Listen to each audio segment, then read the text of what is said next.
Okay, so this whole stuff with Persona has been a whirlwind in the past 24 hours or so.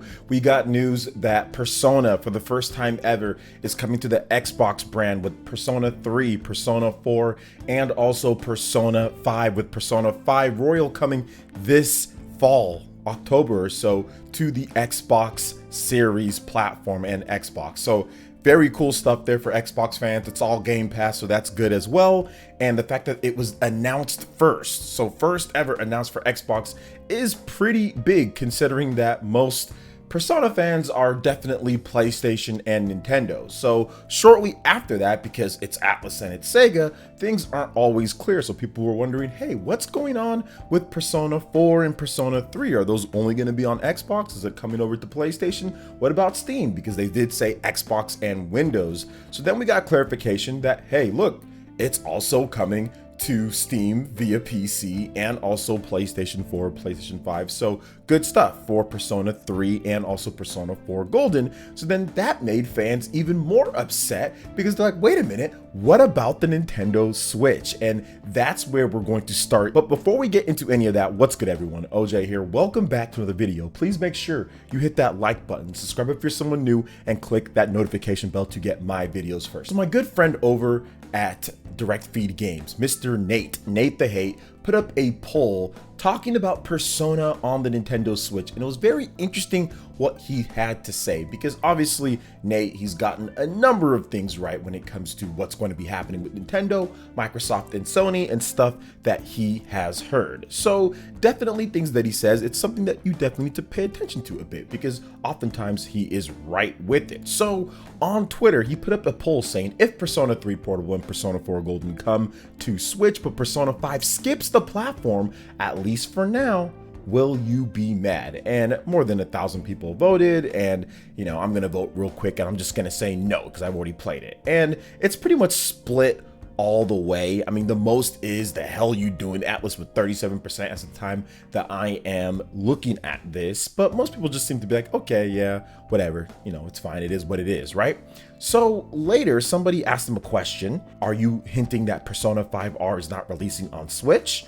And then Nate from Direct Feed Games has this to say: I know Persona is coming to Switch. I'm not sure which titles that will include. The poll is just to gauge the reaction if only 2 of the 3 come to the platform. So very interesting on that front, because he says, I know Persona is coming to Switch. So some people might be wondering, well, wait a minute, Persona's coming to Switch. Why wasn't it announced when the PlayStation and the PC version was? Why didn't they just talk about it right then and there and get it over with? Well, there could be a number of things, and I'd probably say 2 major things. One, they probably have a marketing deal with Xbox, so there's that. At least there might be some type of time or time frame where, hey, Persona, Xbox, Game Pass, place to play it, right? There could be that, because they really didn't tweet it out right as it happened, and they waited quite some time, and there was just some weirdness about it. And then eventually they said, oh yeah, it's confirmed, it's coming to PC via Steam, it's coming to PlayStation 4, PS5, whatever. But obviously Nintendo Switch wasn't on that list. But now Nate is saying, well, he knows it's coming. So what's the other option? Well, the other option is that it's going to be announced at a Nintendo Direct. So that could also be a thing, like, hey, they're announcing it right then and there, and Nintendo's going to talk about it in terms of what we get. And maybe, just maybe, because it does seem like Nate knows, or at least he thinks, that maybe Persona 5 Royal is not going to come to the Nintendo Switch, at least not initially. And he's saying, well, what do you guys think about this? So I'm guessing, okay, just based off of this, could be wrong, but I'm guessing that he thinks that Persona 3 and Persona 4 are coming, Persona 4 Golden and Persona 3 Portable, the remastered, those are going to be coming over, but maybe Persona 5 Royal needs some more time in the oven before it comes over to Nintendo Switch, or maybe there's something else that they're going to do. But either way, would you guys be mad? Would you guys be happy? Would you be like, indifferent? Me personally, I've already played Persona 5, and I'll be honest, like, would I want to go through again Persona 5 Royal, because I've already beat the original game, then I beat Persona 5 Royal. Would I want to play it again? That game's like 100+ hours. I'm not so sure. But for me, Persona 4 Golden is a game that portably I think would be kind of cool to play through again, and definitely Persona 3. For sure, Persona 3. So for me, it's like, hey, that's cool if it comes over, that's great, but we'll see what actually ends up happening. but my bet would be that Nintendo would announce it at a Nintendo Direct at some point this year. And the rumor is right now that it's going to be June 29th or late June. I did report on that, so check out my previous video if you have not seen it already. But what do you guys think about all this? Let me know in the comment section below. All right, and moving on to the next topic here, guys. This one is pretty exciting if it ends up being correct, because Emily Rogers has dropped a little mini bomb on the next Fire Emblem game. And you know I have to cover this because I've been hot on the tracks of the next major Fire Emblem game. I've actually talked about this multiple times, that this game has been something that's been around for quite some time now. I've been hearing about this game, little things here and there about Fire Emblem or the next game for months at this point. So it does seem like all of that is falling into place if this information that Emily Rogers is talking about here is correct. So recently on the FAMI boards, Emily Rogers, who has gotten a number of things correct when it comes to Nintendo. So let's go ahead and get into what she had to say about the new Fire Emblem game that's coming out for the Nintendo Switch. So she had this to say on the FAMI boards. Upcoming Fire Emblem is a new game, not a remake, and is a brand new story. Now, this is a collaboration between Intelligent Systems, Koei Tecmo, and Gust, which is a division of Koei Tecmo Holdings. Gust has helped out on a number and a variety of different games that Koei Tecmo does. Now, Gust heavily assisted with the visuals / graphics. Graphics are an improvement over Fire Emblem Three Houses, and we're going to talk about that in just a bit. Now, originally intended as an anniversary game to celebrate Fire Emblem's 30th anniversary, the game has been finished for over a year. I mean, that just seems weird for Nintendo to sit on a Fire Emblem game for that long. But then again, if you look at what Nintendo's been releasing over the past year and what's been coming out, I can understand what happened there, which we'll talk about that as well. Now, the main character, or the main ward in the game, has a strange red and blue hair. His mother is a dragon. So if you played Fire Emblem or know the lore about Fire Emblem, dragons are essentially the whole start of everything in terms of the bloodlines and what's been happening. So it seems like this one goes straight to the roots of the original in terms of what Fire Emblem is about. So I like that. That's definitely intriguing.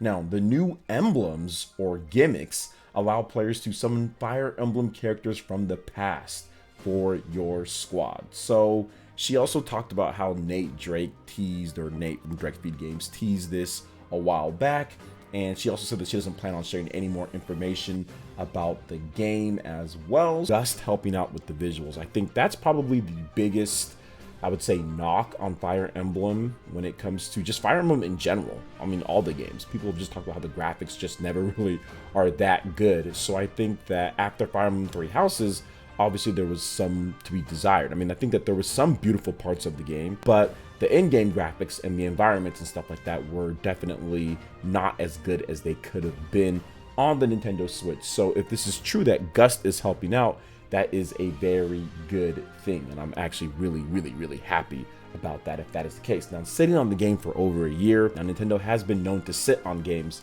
as well, so once again, this doesn't surprise me either. But I will say this, if that is the case, that's definitely good because they can slot it wherever they want at this point now. And obviously, we're probably going to get a Nintendo Direct, and it's probably going to be announced there.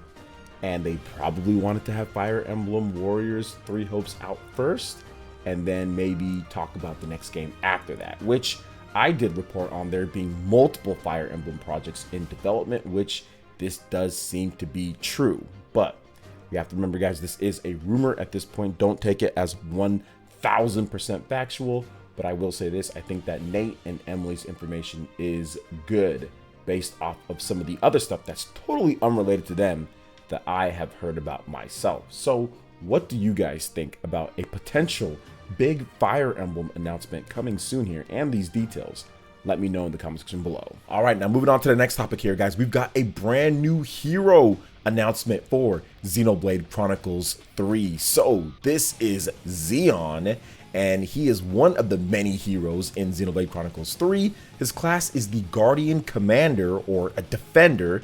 He defends his allies with a sword and shield, From Kiev, he seems to have known Noah for a while. He's great in high pressure scenarios as his stat boosts at critical HP. So very good to hear about this man, Xeon, and definitely looks like a high Entia as well. Maybe one that's not as old because his wings are kind of tiny on there. So maybe that's the case with him, but it's really cool to see other high Entia that can join your party along with Inui, which we already do know about. So I do like that. The hero system is very similar to Xenoblade Chronicles X, like the blade rental system to where you can rent out your friends' blades and other spare blades in order to tackle missions that you might not be able to get done without that extra person in there or that specialty. So I do like that there's going to be a number of heroes, and there will be a variety of different races from Nopon to the High Entia and more that you can play as. So this is definitely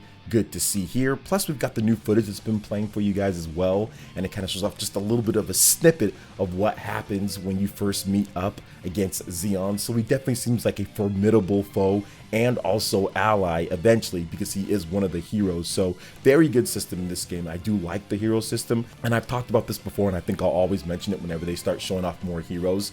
I think I'm always going to wonder, yeah, there's probably going to be like heroes from previous Xenoblade games that you can unlock in some way, shape, or form, or at least some DLC that they end up adding to the game, just like Xenoblade Chronicles 2 with Elma and also Fiora and Shulk. So maybe we do get some heroes from previous games in this shape or form with the hero system in Xenoblade Chronicles 3, which is awesome, by the way. I think the hero system with 7 people, which is incredible, is much better with what they're doing, like with the skills and the different classes, than the blade system that they had with Xenoblade Chronicles 2. So what do you guys think about this when it comes to Xeon? How do you feel about him? Let me know in the comment section below. All right, and moving on to the next topic here, guys, Monster Hunter Rise Sunbreak. We've got a lot of new information on this game. So Capcom will release a demo for the Monster Hunter Rise Sunbreak expansion for the Nintendo Switch and PC via Steam on June 14th, the company announced. A new trailer introducing the jungle locale and returning monsters Espinas and Gore Magala was also released. Now, Capcom additionally confirmed that the first free title update for Monster Hunter Rise Sunbreak will launch in August and add the huntable monster, the Lucent, Nargacuga, rare species monsters, special monsters, and new locale Forlon Arena. A second title update will follow this fall, which will add rare species monsters, subspecies monsters, and powered up monsters. A third title update adding will follow this winter, which will add special species monsters and powered up monsters. Further updates will follow in 2023. You guys got a brand new trailer. The demo will be available today around 7 p.m. PDT. That's June 14th, is the time that this video is going up. Steam and the Nintendo Switch digital pre-orders are now available, both platforms, and they come packed with some goodies, bonus Palamute and Palico layered armor set. So very good to see this here. I do love that they continue to make this expansion even better and better. And I feel that the demo is going to be very nice on getting people to actually kind of pull the trigger on this one if they haven't really been playing Monster Hunter Rise. Kind of just get them back into the swing of things so they go back into Monster Hunter Rise, finish up some stuff that they need to do, then kind of jump right into Sunbreak and get ready to roll. So very happy about this. It seems like Capcom really looked back and saw what the fans wanted in the original base game and said, okay, we're gonna add this, that, and that. And then in the Sunbreak expansion, they said, okay, you guys wanted all this, let's go ahead and add all of that and then some. So I think that right now, when it comes to actually servicing what the fans want, Capcom with Monster Hunter is at the top of the list here. So very good to see. So what do you guys think about Monster Hunter Rise with the new demo and trailer and additions to the game? Let me know in the comment section below. All right, and moving on to the final topic here, guys, we've got some brand new Sonic Frontiers gameplay, and it looks a lot better than what we saw before. I'm not exactly sure what Sega was thinking by showing an old build, then immediately showing a new build right after that because of the whole IGN first thing. Like, that just, once again, it's just Sega pulling a Sega on that one. But anyway, Sega has released new gameplay footage and screenshots of Sonic Frontiers showcasing combat, free running, and puzzles. The game is due out this holiday for PlayStation, Xbox, Nintendo Switch, and PC via Steam. So very interesting to see this because there was hands-on as well from the Summer Games Fest, and the people that played the game said that it was actually fun, that it was good, that it controlled well, that everything seemed to be fine with the game, and they're looking forward to it, and that the footage that we saw before with IGN and the gameplay was definitely not indicative of what they played, which makes me think we just got that IGN footage and now this stuff is coming out. Obviously there was some type of deal between IGN and also between Sega, and maybe at the time of the deal and the footage that they got, it was the older build, but they just had a newer one as well. I get it, but all they had to do was just like push a little bit what they were going to talk about, because people were playing it and they weren't allowed. There was an embargo, so it seemed like they're saying, okay, no, IGN has to be first with it. So obviously there was some type of deal being struck there, but to me that is a hindrance on your marketing and the overall potential of the product, because you're showing something that immediately is going to be outdated in like a week or whatever. So it doesn't make sense to me to do that with the whole IGN first and just immediately show footage that's better. Like, there wasn't any time in between. Now I understand if there's like a preview build and then like 2, 3, 4, 5, 6 weeks go by, or not even 2, but like let's just say a month or a few months go by, you're saying, okay, well here's this now. But it was so close in proximity.